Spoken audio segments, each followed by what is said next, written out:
حسابا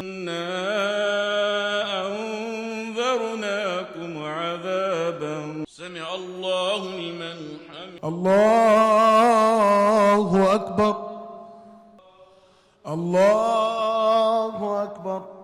Differences is good in most of the time, as long as we deal with our differences in a peaceful way.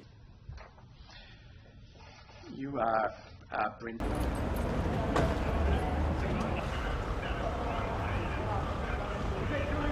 Yep.